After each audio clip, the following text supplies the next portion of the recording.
J'avais rêvé de ce projet. Va. Fais de ta vie un rêve. Voir. Fais de tes rêves une réalité. Ailleurs. Un lieu de pédagogie. Vivant, convivial. Si. La difficulté du vivre ensemble et du collectif. L'argent, c'est le pouvoir. J'y suis. Va voir ailleurs si j'y suis. Il y a très souvent beaucoup plus de questions que de réponses. Salut, c'est Mélanie. Salut, c'est Marina.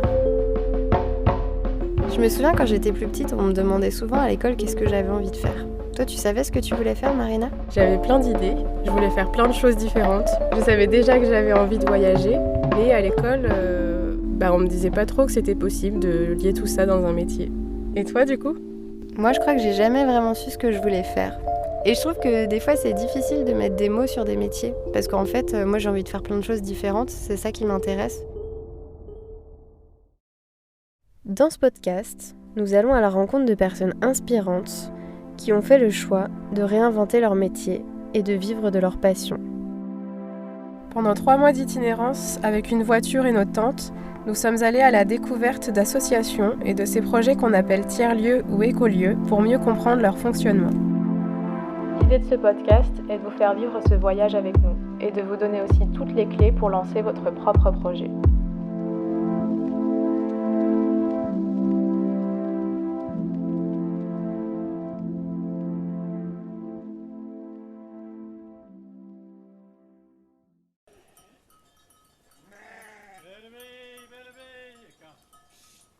Après avoir quitté le pays d'Arles, nous nous dirigeons vers Lodève, une ville d'un peu plus de 7000 habitants, dans l'Hérault.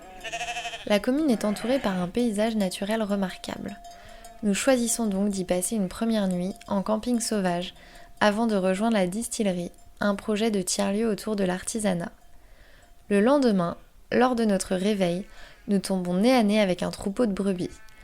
Nous sommes charmés par ce paysage verdoyant et vallonné, mais il est déjà l'heure d'aller rejoindre Fanny, salariée de la distillerie. Épisode 4. Un air de famille, sentiment d'appartenance et décision collective. Bonjour du coup. Oui, ça va très bien. Et vous ? Bonjour. Bonjour. Mélanie. Salut. Marina, enchantée. Vous allez bien ? Oui, ça va. Vous avez fait un bon trajet, vous étiez pas trop loin ? Non, on avait dormi.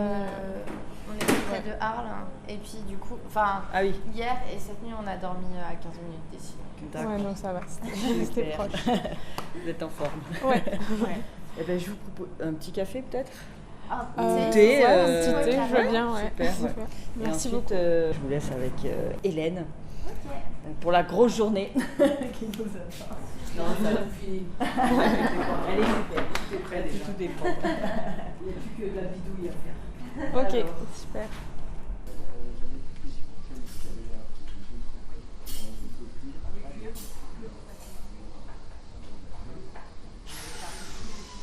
En poussant les portes de la distillerie, apparaissent devant nous un espace caché de 2000 m². Au centre se trouve une grande cour, entourée de bâtiments. Sur la gauche, les espaces privés et sur la droite, les espaces associatifs. Fanny nous entraîne dans la visite des lieux. On y retrouve des associations résidentes, des entrepreneurs et des espaces de pratique manuelle. Nous découvrons donc, avec les yeux qui brillent, l'atelier bois, l'atelier métal, puis l'atelier terre, ainsi qu'une grande halle pour l'organisation d'événements, une salle de pratique sportive, un espace de coworking et un lieu de restauration. L'essence de ce projet est de permettre la découverte, l'expérimentation, l'apprentissage au contact de la matière. Il permet également à de jeunes entrepreneurs de tester leur activité grâce à des loyers accessibles. Fanny nous laisse ensuite avec Hélène afin que nous lui donnions un coup de main en cuisine. Ambiance assurée puisque nous cuisinerons en musique.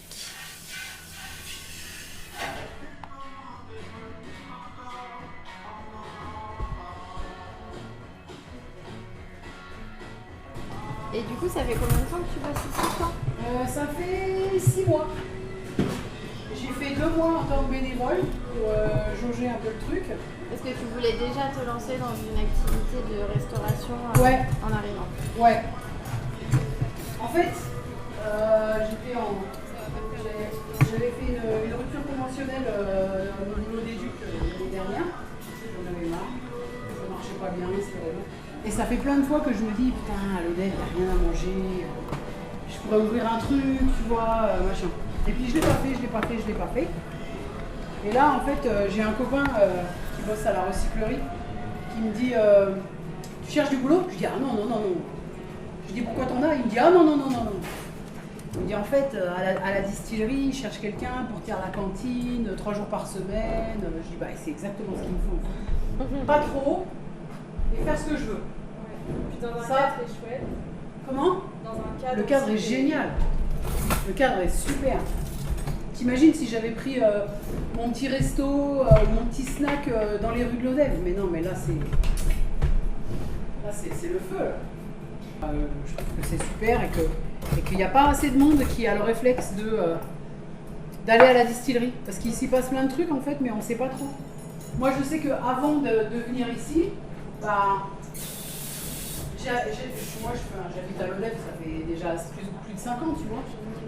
Mais j'avais jamais mis les pieds dans la distillerie et pourtant j'avais entendu parler du lieu. Mais tu vois. Ouais. Et en fait, il se passe plein de trucs. Donc tous les mois, je fais une soirée jeu le lundi. Là, on fait un concert samedi. Il y a beaucoup d'enjeux, quoi.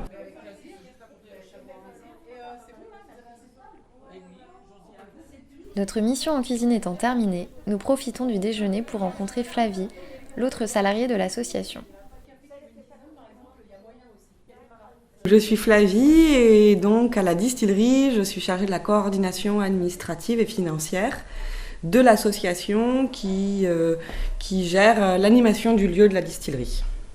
Comme ça a été pensé, les cotisations des résidents ne sont pas très chères parce qu'à un moment donné, il y a un accompagnement en fait, des artisans sur de la transmission et de la mise à disposition de leurs espaces pour permettre à une personne lambda de venir apprendre à faire. Sauf qu'en réalité, en étant sur du démarrage d'activité économique, les artisans, ils n'ont absolument pas le temps de s'occuper de ça, en fait. Donc du coup, s'il y a des demandes, ils répondent pas trop ou quoi, ou alors sinon c'est le week-end, mais du coup sans l'artisan qui peut transmettre, parce qu'en fait l'artisan, soit il bosse aussi le week-end, soit il a des semaines à rallonge et qu'en fait il n'a pas du tout envie de revenir à la distillerie le week-end, faire un atelier, enfin... voilà, donc tout ça faut l'articuler quoi, enfin, et c'est pas résolu. C'est pas du tout résolu et dans les faits, c'est pas si fluide que ça quoi. Avec Hélène, ça se passe. Là aujourd'hui, elle reçoit un gamin qui est accompagné par une éducatrice spécialisée qui veut venir faire de la cuisine. Hélène, ça se passe parce que c'était son domaine d'activité aussi et qu'elle y est sensible particulièrement à cette question de la transmission et que c'était son métier. Donc elle sait faire son métier et les deux et l'accompagnement éducatif en gros en même temps, elle sait le faire. Du coup, il y a le matériel aussi professionnel qui demande des garanties de sécurité, des équipements de sécurité, etc. C'est l'assurance de qui, enfin voilà, elle se superpose aussi un peu des questions juridiques ou d'assurance ou légales, je sais pas trop, sur qui peut utiliser quels outils, etc. Si la scie circulaire qui est utilisée à ce moment-là, il faut qu'elle puisse marcher le lendemain pour mon chantier, mais si elle est pétée, comment on réagit, enfin... Voilà, ça s'entrechoque un peu, les cultures de travail. Voilà. Et là, du coup, tu vois, on se demande, par exemple, s'il ne faut pas qu'il y ait un lieu dédié que à la transmission. Un atelier, un vrai espace atelier qui soit que pour ça. Et que potentiellement, il y ait des artisans de l'extérieur qui pourraient venir louer l'espace une demi-journée pour avoir une grosse machine ou pour avoir de la place ou pour faire certains travaux. Mais que nous, l'asso, on ait ce lieu pour... faire des ateliers, recevoir des groupes de jeunes, des groupes d'enfants, faire des créneaux de pratique autonome, voilà, on est plutôt en train de se rendre compte de ça. Oui, puis moi ça m'intéresse particulièrement, vu que j'aimerais bien qu'il y ait des résidences d'artisans sur le lieu et des transmissions de savoir sur les mêmes ateliers. Du coup, c'est vraiment ça. Et puis on se rend compte aussi que potentiellement, en fait, on n'est pas pépinière d'entreprise. Mais par contre, on soutient le démarrage d'activité. Tu peux être passionné par la production, mais pas du tout par tous les aspects de management. Administratif, financier, gestion d'entreprise, machin. Et quand tu démarres, tu n'as pas forcément l'argent pour payer quelqu'un pour déléguer ça. Donc, Et si tu sais pas bien gérer, des fois ça fait capoter. Oui, c'est ça. Ouais, c'est pas ça. Ouais. Beaucoup de questions. Plein de questions. Moi, je trouve qu'il y a très souvent beaucoup plus de questions que de réponses. Un truc, après, je suis dans une prise de poste, donc du coup, c'est aussi de par où j'en suis dans le projet, mais voilà, il y a plus souvent des questions, quoi. Un peu plus loin, assise sur une autre table, nous apercevons Tatiana, une des personnes fondatrices du projet. Nous décidons d'aller la rejoindre afin de lui poser des questions sur l'acquisition du lieu et l'origine du projet. Donc je suis Tatiana Carnier, je suis installée à l'ODEV depuis une douzaine d'années. Je travaille en même temps dans l'architecture, je suis maître d'œuvre et dans l'accompagnement de projets d'habitat participatif. Je me suis formée à cette seconde activité il y a 6 ans et c'est comme ça que je suis arrivée à la distillerie puisque suite à ma formation d'accompagnement de projets d'habitat participatif, il y a des personnes qui avaient trouvé ce lieu et avec qui j'avais été en lien parce qu'on était tous indépendants et qu'on avait discuté à une époque de partager des bureaux en coworking. Et ces personnes-là ont trouvé le lieu, ont cherché un collectif pour l'acheter et m'ont contacté en me demandant si ça m'intéressait.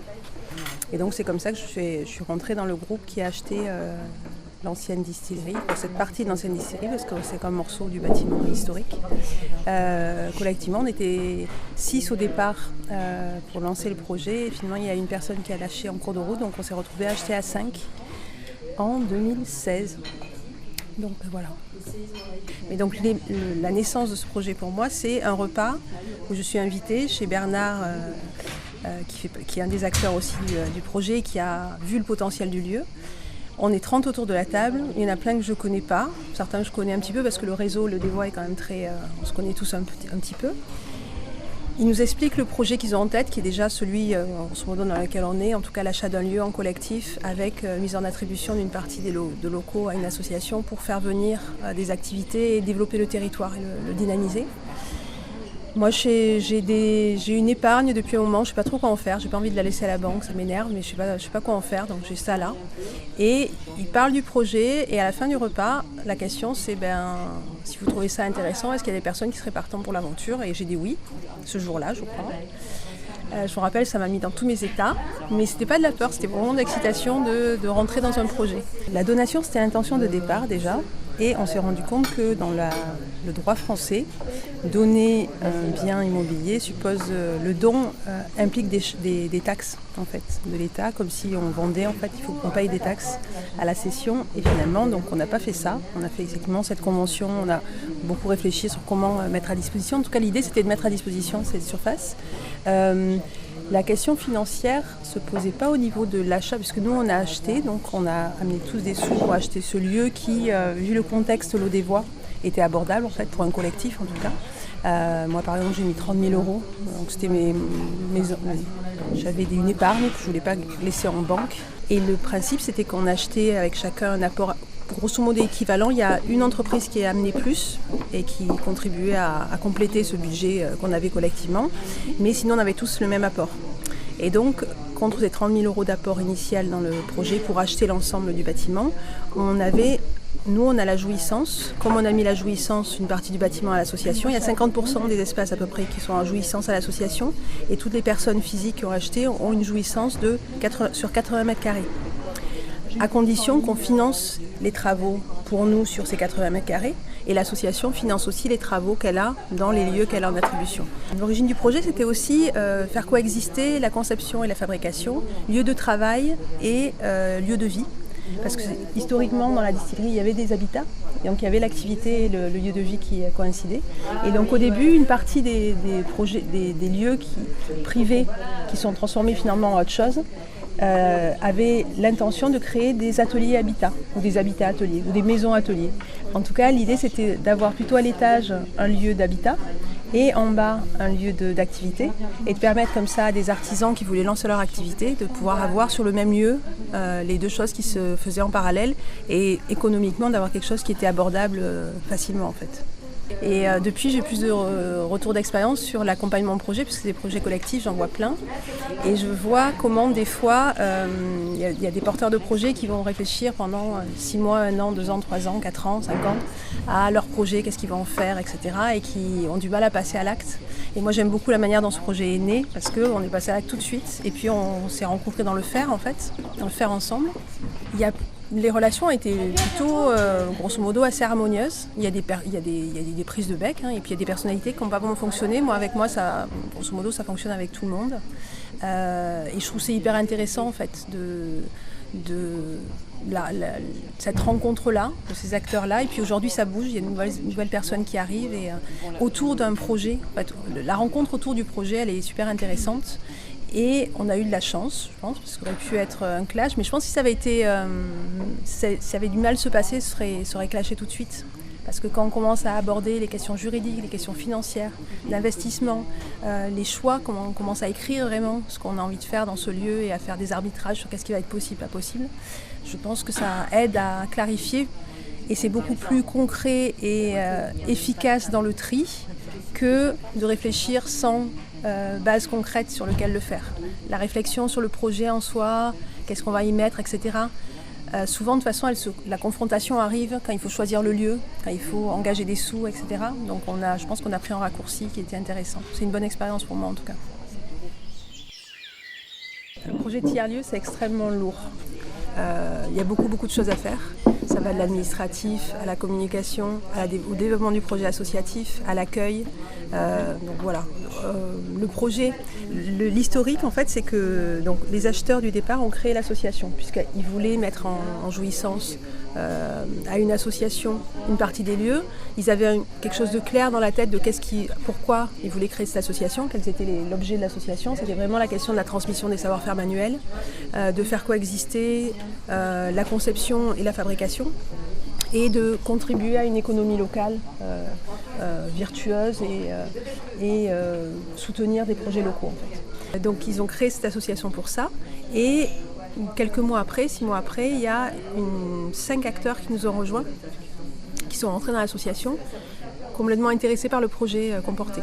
Donc des personnes qui sont encore là, Scott que vous avez rencontré, voilà, Laure, enfin des personnes très actrices, très actives. On a commencé à lancer le projet avec elles. Ça a continué à grossir avec des entrepreneurs qui, 6 mois, 1 an après, nous ont rejoints pour avoir des lieux de travail ici. Et toutes ces personnes-là ont œuvré au développement du projet associatif, mais avec ce cœur des neufs du départ, quand même très actif. Et trop actif parce qu'au bout de 2-3 ans, on était tous épuisés en fait, par tout ce qu'il y avait à faire, à gérer en fait, au sein du lieu. Je vais peindre, c'est très beau, hein. Moi j'aime. C'est brut. J'adore. C'est plutôt toujours mon pas arrêter de lui dire. Non, mais moi j'aime les choses qui sont pas. Bon, ça c'est la créativité. Voilà, alors moi je suis Laure.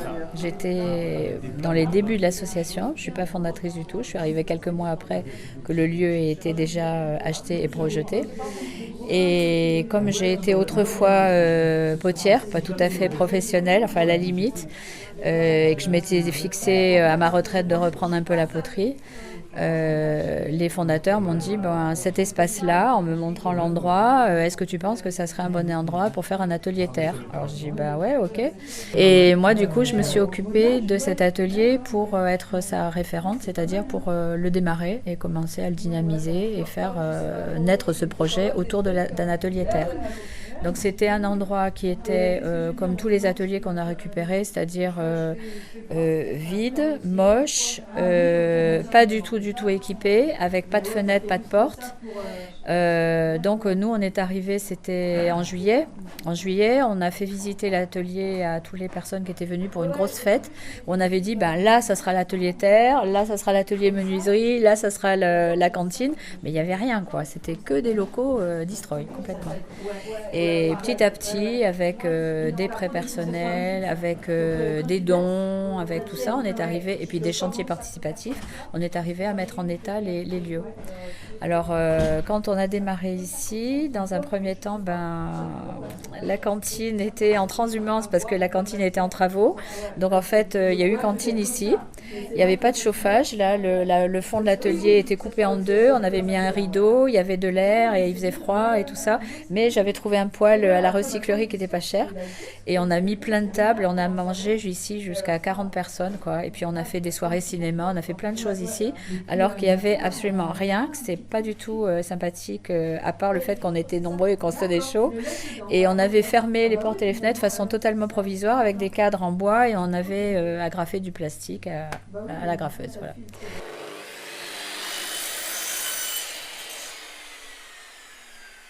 L'association, quand elle a été créée par les fondateurs, ils ont très vite embauché quelqu'un en CAE, qui est Gilles, qui maintenant s'occupe de l'association Potentiel Jeune. Tu peux nous rappeler ce que c'est CAE ?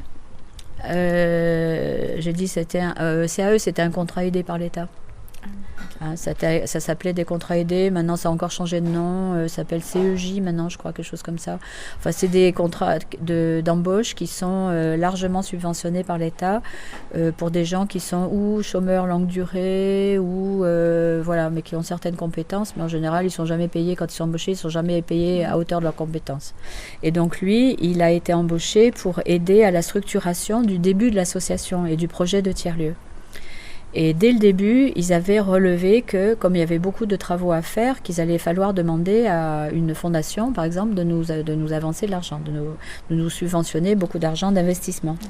En 2018, l'État change ses programmes pour les emplois jeunes et pour les contrats aidés. Plus de contrats aidés, plus de financement pour lui. Il était embauché en CDI. On a dû faire il a dû le quitter à l'amiable. Et à partir de ce moment-là, il est resté que bénévole dans l'association. Mais il a continué à être dans l'association parce qu'il avait beaucoup d'amour pour ce projet. Et Gilles était toujours là un peu en soutien, en sous-main, un peu transparent parce qu'il n'était pas salarié. Et il a travaillé avec le groupe des fondateurs au début qui étaient les seuls décisionnaires. Au début, c'était donc ceux qui ont acheté tous ces locaux-là et qui ont créé l'association et ils ont donné à l'association la moitié des locaux, c'est-à-dire sur les 1500 m², ils ont mis à disposition de l'association 700 m², plus des utilisations communes, des parties communes, entre les fondateurs qui maintenant font une SCIA de propriétaires, c'est-à-dire une société coopérative d'intérêt, non je sais plus, je sais plus ça veut dire une SCIA. Personne ne se rappelle jamais. Ça fait plusieurs fois qu'on nous parle de la SCIA et personne n'a su nous dire ce que c'était. Donc on est allé chercher la réponse sur internet. Et une SCIA, c'est une société civile immobilière d'attribution. Elle se distingue des autres types de sociétés civiles immobilières par la nature de son activité. En effet, ce statut juridique a pour objet la construction ou l'achat d'un ou plusieurs immeubles en vue de les diviser par fractions entre les associés de l'entreprise. Ces fractions sont destinées à être attribuées aux associés en propriété ou en jouissance, comme c'est le cas ici, avec une partie du bâtiment qui est divisée en 5 propriétés privées et une partie associative qui est mise à disposition en jouissance de l'association La Distillerie. Et rapidement, on a commencé à dire qu'il était intéressant d'aller chercher des subventions.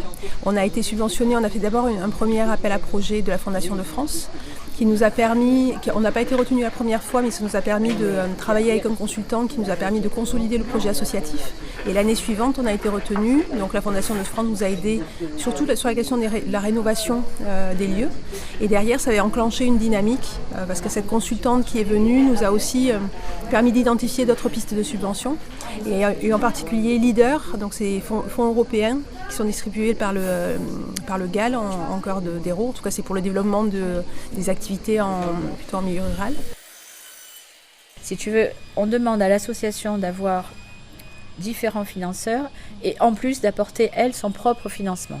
Donc la plupart des projets, il faut au moins que l'association, elle, soit capable de produire 30% du montant que tu demandes en fonds propres. Voilà. Donc ça, c'est la base. Et des fois, c'est 50%. Mais bon, là, c'était 30% pour beaucoup de choses. Et dans le fonds européen, le fonds européen est donné que s'il y a une autre collectivité qui donne le complément, c'est-à-dire la région ou le département ou les deux, mais tu ne vas pas chercher que du financement européen tout seul. Et c'est super lent et super compliqué comme truc à faire. Et nous, on savait que l'argent européen, on en aurait besoin après pour assumer différentes choses. Mais comme c'était très compliqué, l'Europe, moi, je me la suis un peu laissée de côté. On a essayé de demander le moins possible à l'argent européen, parce que le problème, c'est que l'argent européen, c'est très compliqué comme dossier et tu mets 3-4 ans à récupérer l'argent. Donc ça t'oblige à un moment donné à avoir un besoin de trésorerie qui est énorme. Donc nous, on était prêts à faire un emprunt RD, donc c'est des banques qui aident les assos et les entreprises à taux zéro. Donc on était prêts à faire un prêt RD, mais on a demandé d'autres subventions un peu partout. Donc on a candidaté, on a répondu à des appels à projets. Donc on a répondu à l'appel, donc Fondation de France, c'était un appel à projet. On a répondu à un appel à projet Orange qui n'a pas marché parce qu'on n'avait pas le rescrit fiscal, parce qu'on n'était pas reconnu d'utilité publique encore.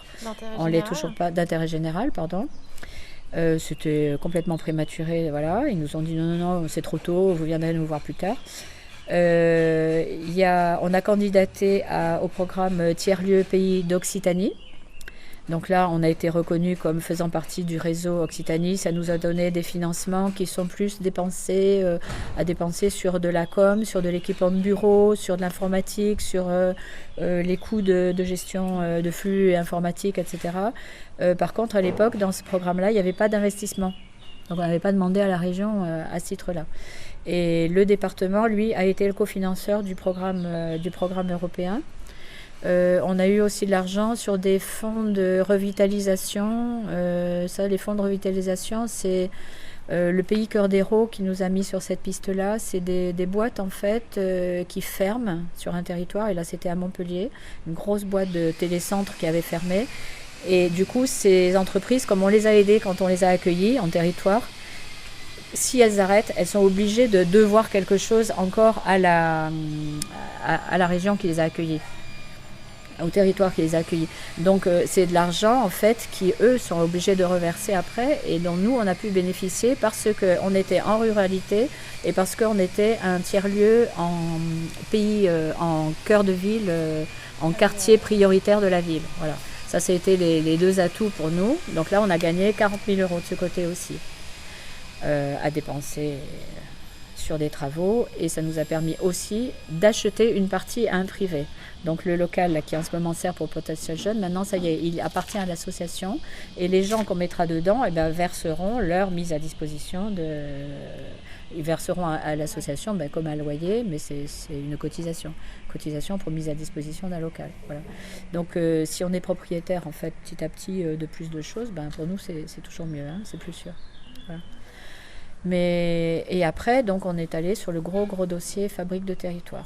Et là, il a fallu créer un film, il a fallu faire des plans de financement sur 3 ans, super précis, plan de montée en puissance, plan d'embauche, plan de tout ça. Ce dossier m'a mis, je sais pas, moi je faisais ça presque à plein temps à un moment à la recherche de subventions. Je me suis rendu compte qu'il faut, si on peut, j'ai pas eu beaucoup à le faire ici encore, mais si on peut, il faut vraiment connaître ses interlocuteurs. C'est-à-dire, il ne faut pas hésiter, monter au créneau, expliquer soi-même son projet. Il ne faut absolument pas faire que remplir des dossiers et voir les gens. Il faut voir les gens, il faut leur expliquer.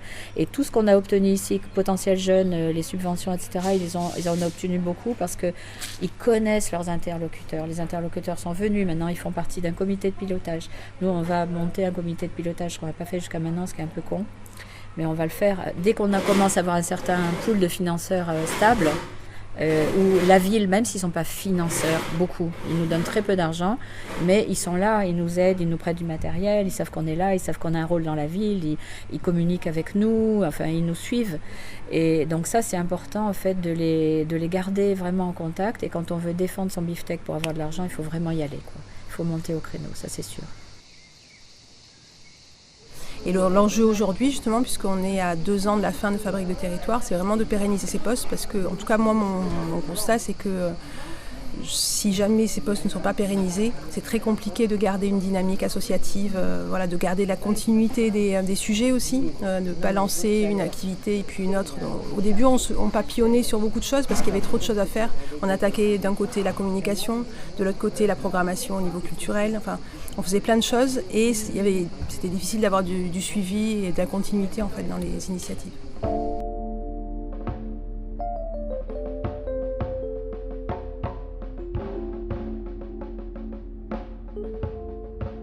On constate qu'à la distillerie, il y a de nombreuses personnes. On a donc demandé à Flavie, qui est nouvellement salariée de l'association, de nous expliquer le fonctionnement de la gouvernance. Les espaces collectifs gérés par la distillerie sont utilisés, mis à disposition par d'autres associations, la distillerie, la manufacture des pays et Potentiel Jeunes, ou par des artisans qui ont leur atelier et qui ont leur activité professionnelle sur le lieu. Donc ce qui a été décidé, c'est une organisation par collège. Il y a eu la création de 4 collèges, donc, qui sont un peu les 4 grands types de personnes, d'acteurs du lieu, de la distillerie.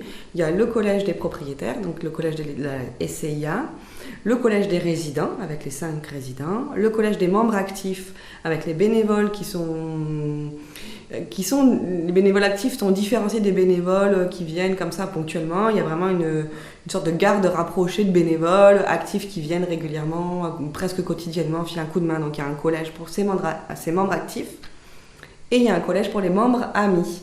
Et les membres amis, c'est un collège qui est composé soit d'associations partenaires, soit de structures extérieures qui viennent faire des activités à la distillerie. Voilà, et qui est plutôt un collège de consultation. Voilà, et qui est là pour amender un peu le projet associatif et son implication dans le territoire. Après, les collèges, en fait, s'organisent comme ils veulent. Ils ont, par contre, chaque collège élit un représentant du collège, et ces représentants constituent le conseil d'administration de la distillerie. Donc, après, dans le conseil d'administration, il n'y a pas un président, un trésorier avec une hiérarchie traditionnelle, mais chaque représentant des collèges est coprésident au CA de la distillerie. En fait, on sort d'un DLA, donc un diagnostic local d'accompagnement, donc un dispositif d'audit un peu pour les associations. Et ce qu'a fait ressortir entre autres le DLA, c'est qu'il y avait ou pas en fait une porosité ou quelque chose en fait à redéfinir, à repenser sur les actions du lieu, du tiers-lieu, distillerie, avec tous ces acteurs dont je viens de vous parler, et de l'association La Distillerie, qui porte le même nom. Donc en fait, il y a quelque chose dans l'organisation, la légitimité de l'association de chapeauter tout le lieu en entier, qui est à redéfinir et à retravailler ensemble. Parce qu'aujourd'hui, à la lumière de ce DLA, on se rend compte qu'il y a des acteurs importants du projet tiers-lieu, comme la manufacture de pays par exemple, qui est assez absente de la vie quotidienne de la vie de l'association La Distillerie, et qu'on aimerait renforcer ces liens-là pour pouvoir réfléchir à une circulation en fait et des projets et de pouvoir faire collectif encore plus entre tous les acteurs qui composent le lieu. Ensuite, sur l'organisation, peut-être, si je peux vous aiguiller, sur l'organisation, il y a cette instance décisionnaire, donc l'Assemblée permanente, qui vient fixer les points quotidiens de l'association, prendre les décisions, valider ou invalider, etc., apporter des nouvelles réflexions, apporter des projets, etc. Et à côté, en fait, de ces collèges décisionnaires, il y a ce qu'on a appelé des groupes fonctionnels ou des groupes opérationnels, ça dépend qui le dit, mais qui sont vraiment des groupes resserrés, qui là sont composés à chaque fois d'une des 2 salariés, de Fanny ou de moi, sur des thématiques bien particulières, mais encore plus pratico-pratiques. Donc il y a une commission RH, relations humaines, une commission administration comptabilité, une commission événements. Ensuite, il y a aussi des groupes par espace. Donc il y a un groupe terre, de l'espace de la terre de l'espace de l'atelier de la terre pour gérer les intervenants, le programme d'action, les stages, le ménage, voilà, des trucs comme ça. Pareil pour la salle d'expression corporelle, voilà, pour essayer aussi de gagner en efficacité et en sujet où et avec qui sont discutées les problématiques d'organisation. Voilà. C'est en réalité en projet collectif, la distillerie, le tiers-lieu, la distillerie, c'est un projet assez neuf qui a à peu près 5 ans. Et on voit que avec le flux d'entrée, des nouvelles personnes, etc., il y a des sensibilités qui arrivent différentes, avec des envies aussi différentes de modes de gouvernance,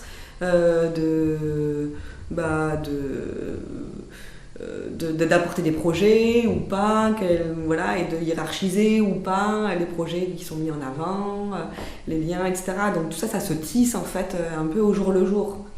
C'est pas... Je pense que c'est vraiment la particularité un peu de ces tiers-lieux nouveaux, c'est que ça... le mode de gouvernance et de faire ensemble, il se construit en fait au fur et à mesure.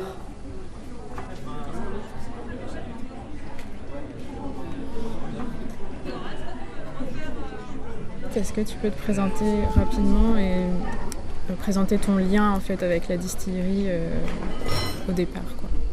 En fait, j'ai rejoint l'équipe des fondateurs en 2017, lorsqu'ils commençaient à écrire les statuts de l'association. Et puis donc ils commençaient à donner un peu de consistance à leur projet, ou à la dimension collective du projet. Et voilà, moi je sortais d'une reprise d'études dans l'économie sociale et solidaire.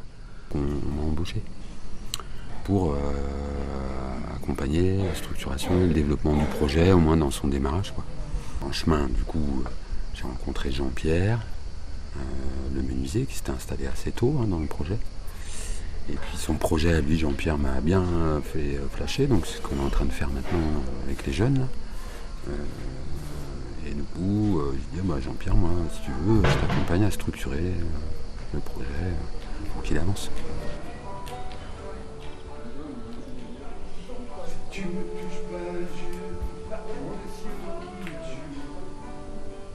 L'association Potentiel Jeunes est une des associations résidentes du tiers-lieu. Elle accompagne des jeunes en recherche d'orientation en leur faisant découvrir la pratique manuelle. Cela permet ainsi de prendre confiance en ses capacités à faire et de mieux se connaître. Notre objectif, c'est juste de faire découvrir, c'est pas rien juste, mais en tout cas de faire découvrir à la fois un support, la matière, et d'apprendre à être autonome avec l'utilisation de cette matière, et puis d'en faire des choses en fait. En fait, cette déconnexion de la matière, c'est carrément une frustration, de fond, consciente ou pas. Mais en tout cas, je ne suis plus connecté au réel. Donc comment m'inscrire moi dans le réel à partir du moment où je suis déconnecté? On a parlé avec plusieurs personnes et vous êtes quand même beaucoup à penser justement qu'il faut un retour à la matière, au concret, à la manipulation en fait. C'est ce qui nous fédère. On a ça en commun. Et c'est bien important d'avoir quelque chose en commun pour construire des projets. Ce matin, nous avons pu participer à une session d'accompagnement proposée par l'association Potentiel Jeunes et nous y avons rencontré Louison. Donc, je m'appelle Louison, je suis à la fac des sciences de Montpellier en biologie-écologie et je suis à la distillerie parce que je ne sais pas, je suis perdue dans ma vie, je ne sais pas vraiment ce que je veux faire plus tard. L'écologie, c'est un sujet qui m'intéresse beaucoup. Mais j'aimerais bien tenter des choses plus manuelles et voir des modes de vie alternatifs, donc comme c'est le cas ici. Parce qu'il y a du coup dans ce lieu une diversité de gens assez impressionnante qui ont des parcours complètement différents. Et et parce qu'il y a aussi une formation, tout un volet sur les émotions et la gestion des émotions. Je ne sais pas pour toi Marina, mais moi ça me parle énormément ce projet d'accompagner les jeunes dans leur quête de sens à travers la pratique manuelle. Quand j'étais à la fac, j'ai fait le même constat. Je savais pas pourquoi j'étais là, je savais pas ce que je voulais faire dans la vie et j'avais l'impression d'avoir aucune compétence qui me permettait d'envisager de travailler. Et je crois que j'étais pas la seule dans ce cas. Je pense que c'est devenu le moteur et la raison d'être de pourquoi je travaille aujourd'hui dans l'association Écoformation à Angers. Et c'est aussi pour la même raison que je souhaite créer un tiers-lieu autour de l'artisanat et l'écologie.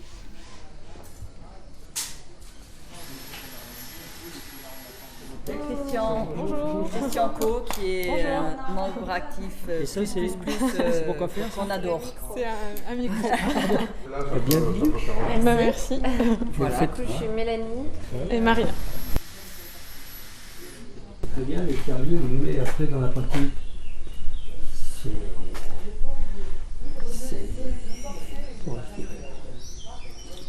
Ce qui se passe, c'est que c'est souvent une administration horizontale.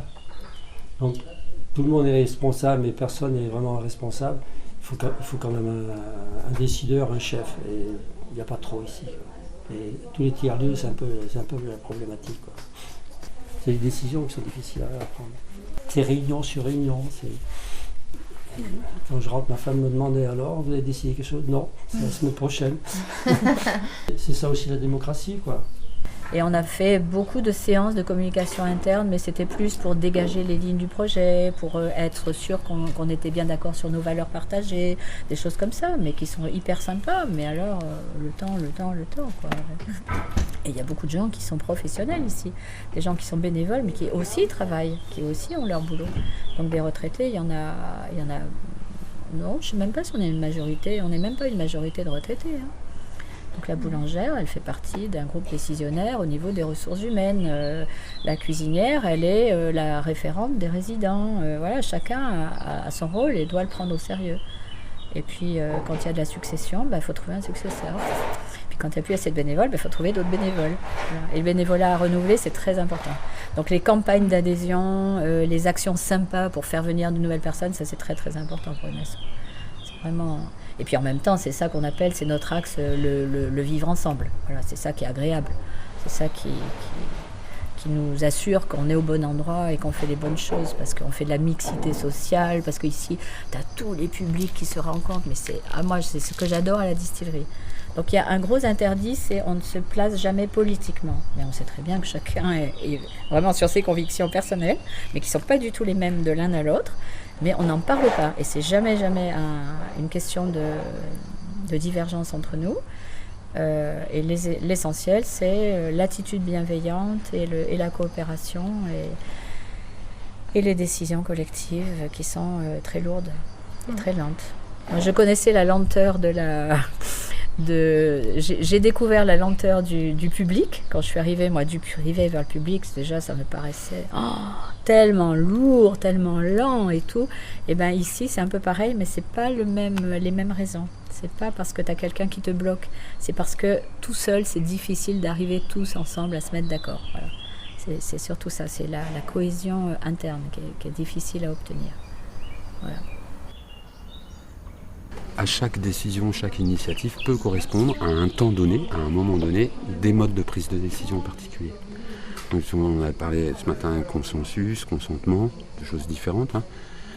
Majorité, après ça peut être majorité qualifiée, mais il y a aussi donc des logiques de consultation, ça peut être aussi des votes à choix multiples, et ainsi de suite. Il y a plein de petits outils comme ça qu'on peut mobiliser dans les organisations et qui vont aider chacun à prendre les initiatives. Du coup, ce matin-là, le truc de la gouvernance, c'est vraiment...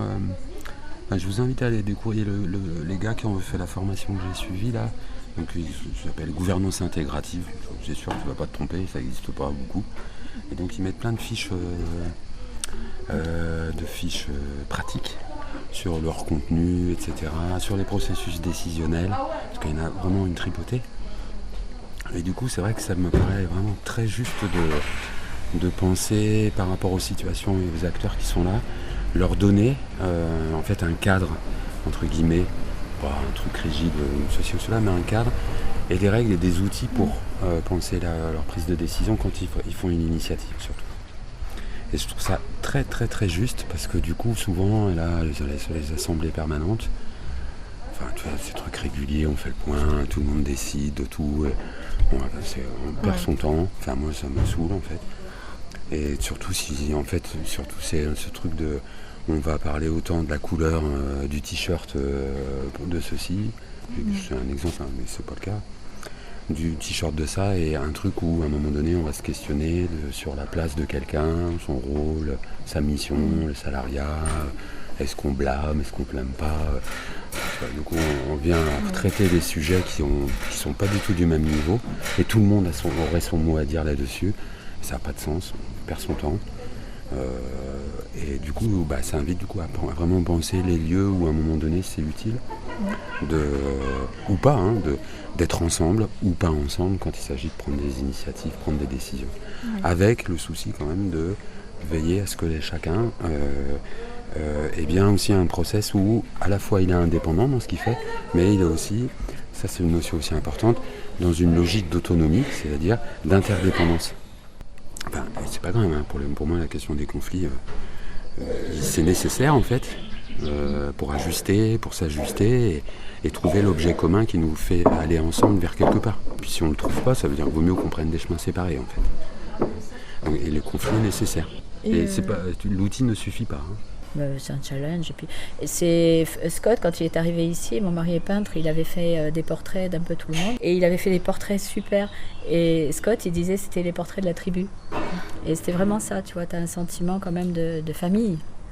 Là, mon mari, il trouve que je travaille beaucoup trop à la distillerie. Il dit, ouais, elle distille tout le temps, elle distille, t'es jamais à la maison et tout. Ah, oui, si tu veux, c'est ma famille. Moi, j'ai pas envie de laisser tomber non plus comme ça, boum, d'un coup. Si j'arrête, ça va être petit à petit.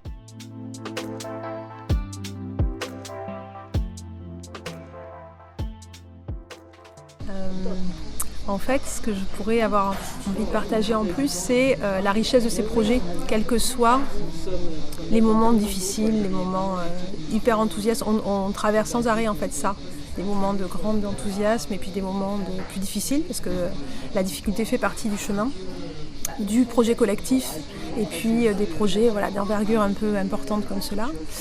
C'est ça qui fait partie de l'intérêt pour moi des choses.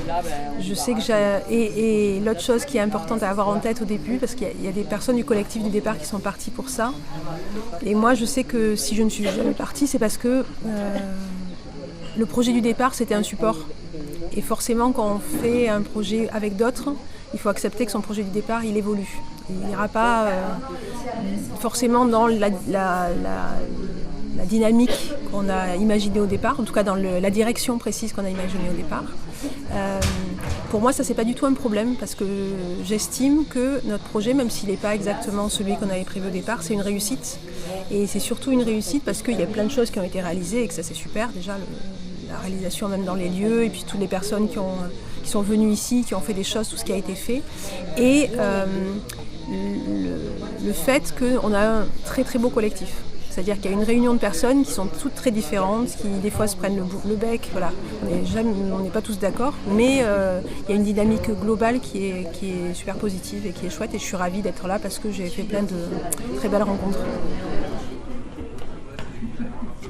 C'est fou, parce qu'à travers ce voyage, j'étais venue chercher l'inspiration, mais ce lieu va bien au-delà. C'est l'exemple réel du projet que j'avais imaginé.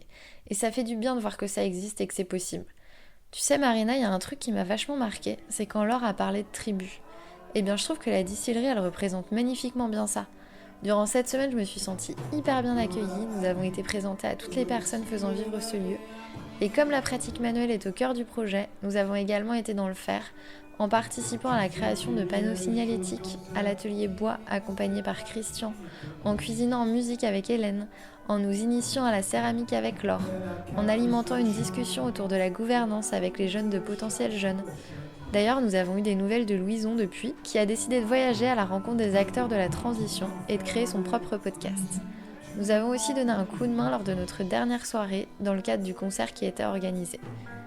Toutes ces discussions et ces échanges, je les garde précieusement et je les mobiliserai lors de mon retour, quand j'aurai des coups de mou ou des doutes sur mon projet. Un grand merci à Scott également, bénévole hautement actif à la distillerie qui nous a accueillis et hébergés chez lui cette semaine. Merci à toutes les personnes de la distillerie, on repart avec l'envie de faire et plein d'énergie positive.